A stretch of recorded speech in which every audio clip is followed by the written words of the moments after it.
This is going to be a different video. Thank you so much for my subscribers. And I definitely attribute that to my cat Yuki, but he did pass on June 25th, 2025, just like a few months before his birthday. His birthday was July 13th. He would have been 8 years old, 2017.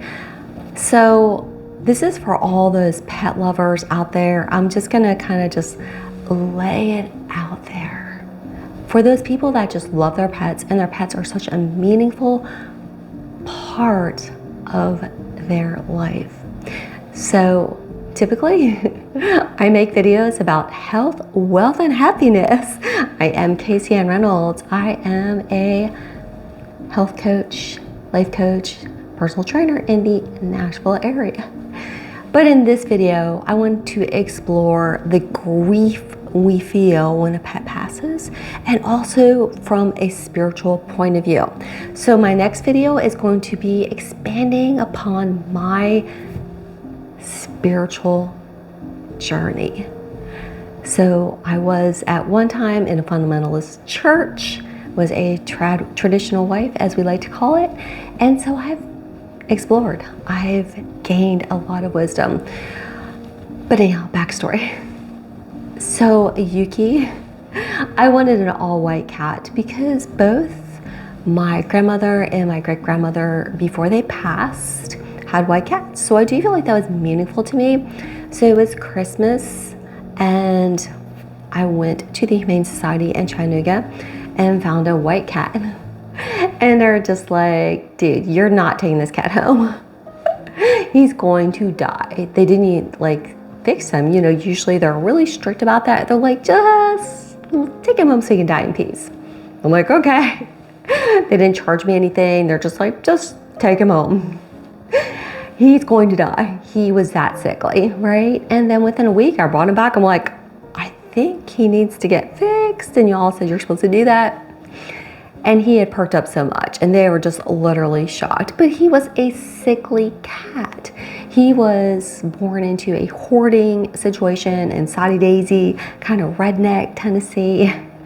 I think she's trying to hoard Persian cats. He had some Persian tendencies, which I think led to his demise. I think the overbreeding, whatever that woman, or I say man, I don't know who it was, that was trying to breed this cat, bred some genetic issues into him. That's why he passed at 8. I noticed he had a very short nose, and he shed like crazy, and he was a freaking diva already. So fast forward. It's 12/31/2019, and the whole freaking world is about ready to end. We all know what's going to happen next, right? Not me. So I'm trying to move out of my house. Kind of like in a sweet little ghosty poo. She had gotten, I say sweet, but you know, she had gotten killed by her husband in the backwoods of North Carolina at the tender age of 21. And her mama, it just drove her mama totally like crazy, as would drive anyone crazy. So this little ghosty poo just decided to come back to where she felt comfortable, which was fine, not a problem. Just minor disturbances. It was nothing big. Granted, I lived in East Tennessee. We had Cherokee, we had Civil War. So like, I had a school with 3 ghosts. 3. Yeah, it was, ghosts were pretty much just a part of what everyone had a ghost. If you didn't have a ghost, you weren't very popular, right? So now it's just a calm little ghost. But she did not want me to leave. Also, that last day, she was just like poltergeist. It's like, windows and door slamming, and I had this kind of Ukrainian handyman who was kind of helping me. He's supposed to bring this harem of helpers, but they all disappeared because it was New Year's Eve, and he and I were just trying to get the house ready for the new owners. So I had the cats in their cages, and Yuki almost escaped. But the little calico that I had, she did escape, and the new owners just readily adopted her. So it all worked out well. So that was our first little brush with death.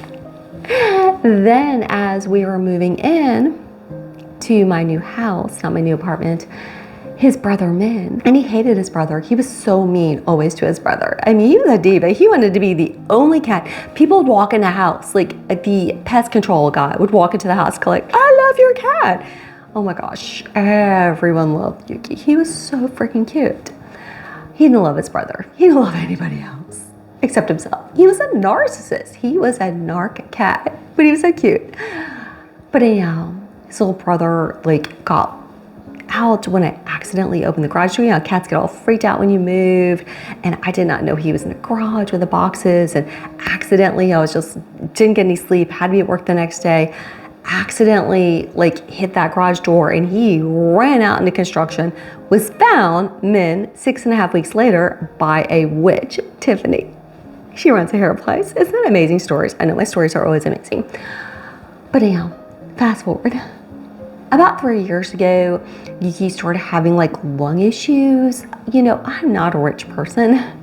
I did one x-ray and they're like, yeah, he's got some stuff going on with his lungs. We don't know what it is. We'll just give him an inhaler. The first inhaler was like $300 a month. I could not afford that, so I put him on the cheaper inhaler. He seemed to be doing okay.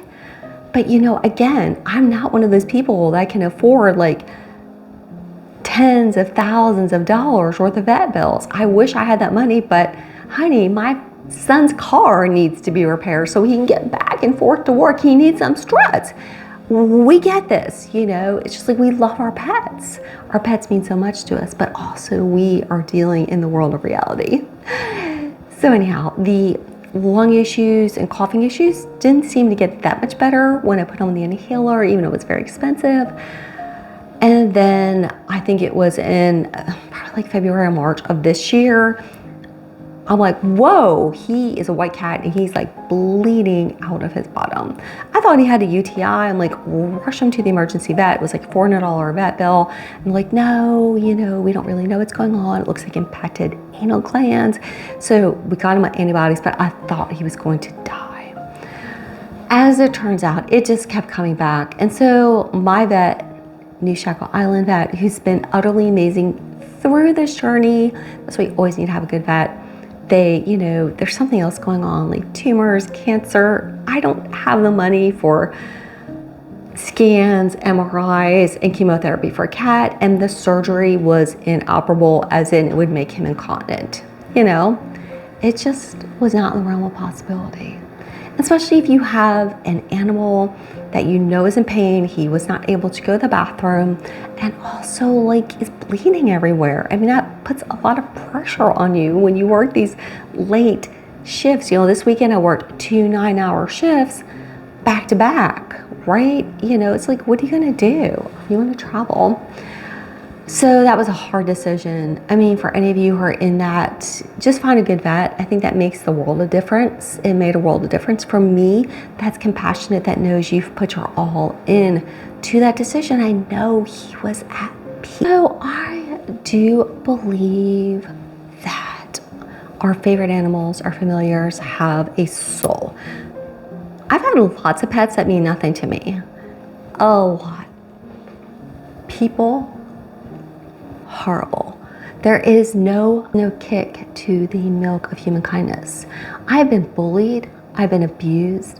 I have been treated like crap for no known reason. I mean, it's just basically my whole entire life, to the point of close to age of 60, I'm just like, F you. I don't care. My pets have always been there for me. My family, you know, my sons have always been there for me. My work family is there for me. So my pets mean a lot to me. So when I was a child and had kind of partying young parents, and I had to do a lot of adult things, and with situations where I was actually getting sexually abused, was crazy situations, right? I had this black cat with no tail named Raven. And so now I have another black cat in. And I do feel like cats have a soul, and sometimes they want to come back and spend time with you on planet Earth. And I feel that's why Yuki passed. I feel like he wanted to let me release some emotions I hadn't been able to release, because since I moved to Nashville, there's been so much that's gone in my life that I haven't been able to actually like really explore the depths of. And also I've had 2 other cats. So the other cat was Boo. And he was my favorite cat. Like I got him when I was 18, and he was another bottle-fed baby, like my 2 bottle-fed babies that I have now. And Boo was just like this amazing cat. And he was, you know, got him at 18. I was married, had 3 young kids. We were literally making nothing. We were making $28,000 a year. We had 0 money. And then Boo got really bad diabetes. And I had to bring him to the Humane Society to get put down. And I hated it because I'm like, was he at peace? I don't know how his last minutes were. You know, it made me feel I still am upset about it to this day, even though it was many, many years ago. I think probably like 25 years ago. I didn't feel peace with that. How could you? It's like, we're so poor, I couldn't afford a vet. He had really bad diabetes and just, you know, he's like, he was just very bad diabetic cat, and he was at the end of his life. Sorry, that's Min doing the little chimes there. And then the other cat was Zoey. And she again was about to the age of 13 or 14, a little chunky monkey. And I was sitting there drinking my coffee, and we were just out on our patio, just enjoying the coffee together, sunny, you know, just kind of nice. Lived in the backwoods of East Tennessee, and some wild dogs just came out of the blue and grabbed her and broke her neck right in front of me. That was traumatic. Oh my God, that's horrible. That was just so horrible. It was horrible for everybody. So I do feel like Boo and Zoey have come back. You know, I felt like, hey, I'm close to 60. Mom is close to 60. I hope I don't look at you. Need to watch all my videos. And subscribe, like, and notify. But anyhow, I felt like those 2 kitties were just like, you know, it's our time. It's our time to come back, to spend time with Mama, to be with her. And so I do feel like our pets are like our little soul companions. And people can be that way, but sometimes they're not. So I think I've said this in so many videos. It's like, God loves you. And once I learned that lesson, I've been doing so much self-hypnosis to connect myself with my guardian angels. That's what my next video is going to be about. My life has expanded. My life has expanded exponentially, because I now know how to connect to the higher powers in this world. But our pets, it's like they don't judge you. They don't care if you look not so great. They don't care if you're being cranky. Your pets are always there for you. It's like God loves you. Your pets love you. People, don't worry about people. Just love on the people close to you, and that's really all you can do, because people are pretty freaking unreliable. But you do need to know that, you know, so many people have had those near-death experiences, and that's how I have my lesson in spirituality. But your pet will be there for you.